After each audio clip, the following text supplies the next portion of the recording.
YTN 라디오 이동의 뉴스 정면승부 2부 시작하겠습니다. 이재명 후보가 선대위 쇄신 전권을 위임받았는데요. 쇄신의 방향과 속도전이 요구되고 있습니다. 더불어민주당 이동학 청년 최고위원과 이야기 좀 나눠보겠습니다. 이 최고님 안녕하십니까? 네, 안녕하세요. 자, 기존 선대위 회의를 전국민 선대위란 새 이름으로 진행하고 회의 방식도 청년들과의 간담 형식으로 바꾸고 변화에 나섰습니다. 이틀째 분위기 어떻다고 보십니까?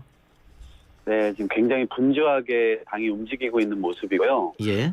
지난해까지의 선대위의 모습은 어떻게 보면 굉장히 정형화된 이 그림이었습니다. 매번 선대위 회의 때마다 나오는 그림이 똑같고 앉아 계신 분들도 똑같고, 이제 그래서 그러한 일단 대한민국 대전환이라고 하는 이 구호에 일단 맞지 않는 그림들이 너무 많이 나와서 실제로 대전환하는 느낌을 좀 주면서 실제 이것이 우리 당이 진정성을 가지고 실행하고자 하는 것이다라는 것을 보여주기 위해서 이번 주에 처음 이제 이를테면 국민들께 마이크를 내어드린 겁니다. 예. 그래서 실제 국민들이 여러 가지 문제 인식들을 말씀하시게 하고 그것들을 당이 해결책을 좀 찾아 나가는 그 과정 자체를 국민들께 보여드리면서 선대위의 대전환을 지금 꾀하고 있는 상황이고요. 아마 이번 주 안으로 그런 선대위의 개략적인 얼개는 나오지 않을까 싶습니다. 그 청년 300명을 이 후보가 직접 인터뷰한다. 리스너 프로젝트 이거는 어떤 건지요? 네, 저희가 지금 청년 선대위를 준비 중에 있는데요. 그 청년 선대위가 지금 이제 후보 직속으로 있는 청년 플랫폼이라고 하는 곳에서 준비하고 있는 거고요. 그것은 후보가 300명을 인터뷰하는 것은 아니고 청년들이 전 국민을 상대로 해서 더 심층 인터뷰를 통해서 전 국민이 현재 정치에 대한 생각과 현재 우리나라의 문제점 이런 것들을 심층 인터뷰를 해서 말하자면 이재명 분신이 300명이 있는 겁니다. 그래서 국민들의 이야기를 듣고 그것을 데이터화해서 의제로 뽑아낼 것, 정책으로 뽑아낼 것, 후보의 메시지와 일정으로 뽑아내는 것들을 일종의 기본 데이터로 저희가 뽑아내기 위한 작업을 위해서 하는 것이고요. 이것은 선거 내내 계속될 것이기 때문에 실제 시민들의 어떤 여론에 근거해서 이 선거 캠프에 전달이 될 겁니다. 그것이 반영돼서 선거 운동의 이 기본 자료로 사용되게 될 예정입니다. 예.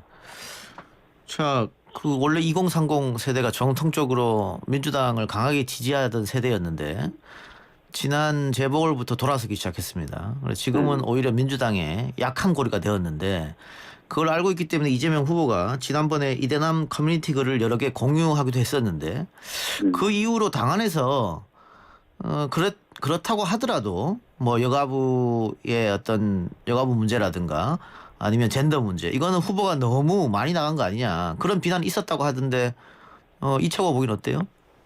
그런 비판이 있었던 것은 사실이고요. 예. 실제 이게 지금 어떻게 이 프레임이 짜져 있냐면 남성을 선택할 거냐 여성을 선택할 거냐의 문제로 이제 이게 인식이 되고 있어요. 예. 근데 이게 정치를 한다는 입장에서는 그런 식의 선택의 문제가 아니고 실제 이것을 어떻게 조화롭게 공존할 수 있을 거냐의 문제로 이 인식을 하고 있는 것이고요.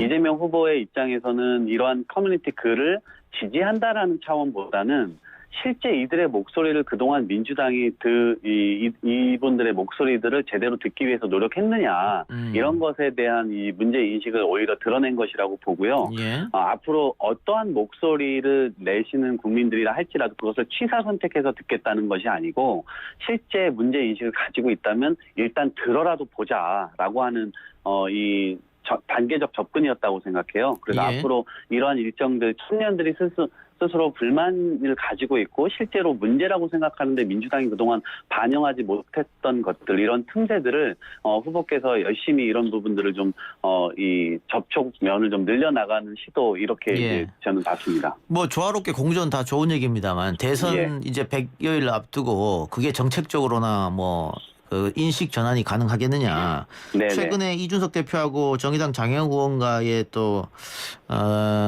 여러 가지 이야기가 있었는데 그것도 역시 페미니즘 또 젠더 갈등이었거든요. 네네. 민주당에서 계속 이거를 강 건너 불보듯 하면 네. 뭐 양쪽 표를 다 잃을 수도 있지 않느냐. 그런 우려감도 네네. 있을 것 같아요. 그래서 그런 측면들이 충분히 있을 거라고 보여지고요. 그리고 이것을 지금 말씀하신 대로 저희가 쳐다만 보고 있으면 안 되는 사안이라고 예. 봐서요. 저희가 이제 청년선대위가 내일 정도에 저희가 오픈을 할 생각인데요. 이것이 띄어지게 되면 이 안에서 이러한 이슈들을 정면으로 다뤄보려고 합니다. 그 소위 이제 가이드라인을 친다 그러면 일단 여혐이나 남혐 이런 부분들에 대해서는 우린 둘 다 싫다. 예. 실제에 있어서 우리가 어떤 방향을 찾아 나갈 거냐. 이것이 오히려 공론장조차도 그동안 민주당에서 만들어지기가 어려웠던 형편이었거든요. 예. 그래서 이것에 대한 공론장도 일단 만들어 나가면서 접촉면을 좀 더 늘려나갈 생각입니다. 예. 그 아까 제가 말씀드린 대로 후보가 이대남 커뮤니티 글 공유한 뒤에 당 내부에서 조금 반발이 있으니까 다음 날 또 여성 할당제 옹호 발언을 냈단 말입니다. 그럼 이거는 후보가 아직 뭐 마음의 결정을 못한 거 아니냐. 언론에서 당연히 그렇게 되니까 오락가락한다 이재명이 그렇게 비판 기사 실었단 말이죠. 메시지가 좀 하나로 나갈 필요가 있을 것 같다 그런 생각도 드는데요. 저는 후보님이 오락가락한다라고 생각하지 않고요. 예. 지금은 의견을 수렴하는 단계라고 이제 보여지고요. 그 수렴하는 과정들을 통해서 서로 조율할 수 있는 건 뭔지, 그리고 한쪽은 굉장히 민감하다 이렇게 얘기를 하고 어느 한쪽은 또 둔감하다 이렇게 얘기를 하잖아요. 예. 근데 이게 지금 일종의 범죄 부분하고 그다음에 이 불안감 부분하고 모든 게 이게 혼재돼서 섞여 있는 겁니다. 근데 이 부분을 좀 어떻게 걷어낼 것들은 걷어내고 실제적인 논의들을 좀 진행할 수 있는 부분들은 머지않아 그런 부분들까지도 이 순간이 올 수 있을 것 같습니다. 예. 네. 이 후보가 며칠 전에 주식 유튜브 나가서 했던 발언들 그게 굉장히 화제가 됐습니다. 네. 후보가 이렇게 주식에 대해서 세세하게 알고 있었느냐 뭐 이렇게 되면서 화제가 됐었는데 가상자산 세금 유예 네. 이런 정책도 역시 청년을 공략하는 정책이다 이렇게 봐도 될까요?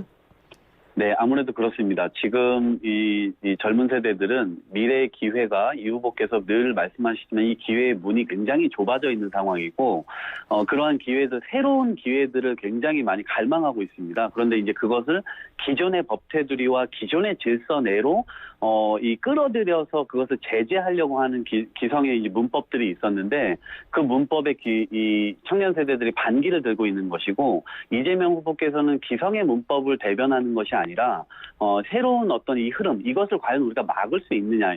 기본적으로 글로벌 대기업들도 이미 이것을 가상화폐라고 하는 것들을 이미 거래 수단으로 사용하기 시작했고요. 앞으로 우리나라도 이 부분을 막을 수가 없을 겁니다. 그러면 이것을 어떻게 안정되게 젊은 세대의 소구력이 있으면서도 사용될 수 있게 시장화할 거냐. 이 문제가 남아있는 겁니다. 그래서 그 문제들을 조금 더 시간을 좀 보면서 이 젊은 세대의 이야기들을 더 반영해서 그 정책들을 좀 디자인해 나가려고 하는 생각들이 있으실 거라고 봅니다. 예. 그 조홍천 의원이 중도층이 민주당에서 멀어지기 시작한 기점이 이른바 조국 사태다. 이 후보가 조국의 강을 건너야 한다.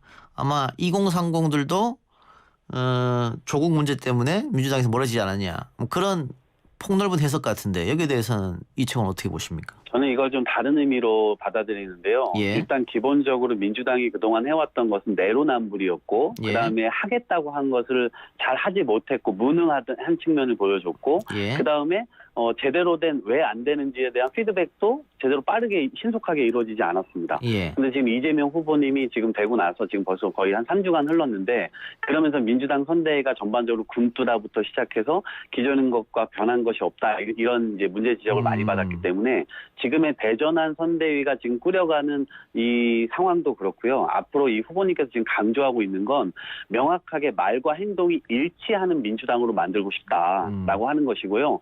국민들의 요구나 이런 것들이 있는데 이런 것들을 빠르게 신속하게 집행해주지 못하면 여전히 무능 프레임을 벗어날 수가 없다. 그래서 지금 이재명의 민주당을 만들겠다고 한 건 이재명이 뭔가 이 사심을 가지고 당을 뭐 장악하겠다 이런 의미가 아니고 실제 국민들께 제대로 된 민주당의 모습을 보여주자라고 하는 측면이기 때문에 그러한 것들로 일사불란하게 빠르게 변경하는 것은 저는 필요하다고 봅니다. 그러면 뭐 조국 문제는 굳이 언급할 필요 없다 앞으로는 그렇게 해석해도 될까요? 근데 그거는 말로 할 게 아니라 전 실천으로 보여줘야 된다고 보는 겁니다. 예, 내로남불에 대해서. 예. 알겠습니다. 그리고 선대위 얼굴로 2030이 필요하다. 이 최고가 강조한 것 같은데 혹시 인재 영입 생각하고 있습니까? 네, 저희가 컨셉은 두 가지입니다. 당내에서 굉장히 많은 활동들을 하고 또 사회적인 역할도 굉장히 많이 하고 있는 당원들이 많습니다. 예. 숨어있는 발굴되지 않았던 당원들을 당내에서 발탁할 생각이고요.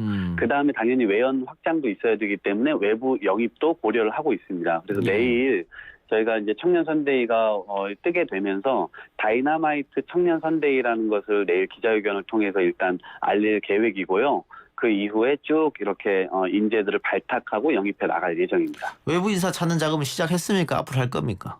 예, 이미 일단 리스트업 작업은 시작을 했습니다. 예, 조금 기대해 보기로 하고요. 예.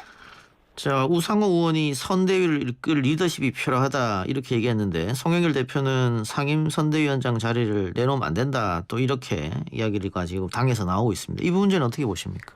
네, 저도 우상호 의원님 생각에 공감을 하고요. 왜냐하면 이제 어차피 당권 선거를 통해서 당원들과 국민들의 지지를 받아서 당대표 선출이 되셨고 예. 그 당 리더십은 후보님과 함께 같이 살아있어야 된다. 그래서 후보를 강력하게 뒷받침할 리더십은 필요하기 때문에 이 자리에서 이 송영길 리더십을 이렇게 옆으로 빼두고 진행할 수 있다는 것은 오히려 더 굉장히 위험한 일들이 발생될 수 있습니다. 그래서 굳건한 당력과 그다음에 국민들의 어떤 이 참여 이런 것들을 독려해 가면서 이재명 후보의 이 승리를 향해서 함께 나아가야 될 때 그 승리의 가능성도 훨씬 더 높일 수 있다고 생각합니다.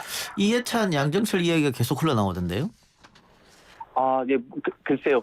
저는 새로운 인물들이 오히려 그런 이 완충, 보충 이런 역할, 보완, 그다음에 시너지 이런 역할들을 하는 것이 저는 훨씬 좋다고 보고요. 예. 네, 그래서 그러한 측면에서 봤을 때 지금의 리더십을 유지하면서 더 보완해 나가는 작업들 이런 것들은 새로운 인물들과 함께 설계해 나갔으면 좋겠습니다. 새로운 인물이 당에 들어와서 일 안 하는 당을 일을 하게끔 만들 수 있을까요? 그래서 이 송영길 리더십이 일단 필요하다고 생각합니다. 그럼 송영길과 함께 네. 또 새로운 얼굴이 필요하다 이 말씀이네요. 그렇습니다. 네, 예, 알겠습니다. 예, 이동학 최고 오늘 인터뷰 고맙습니다. 네, 고맙습니다. 지금까지 더불어민주당 이동학 청년 최고였습니다.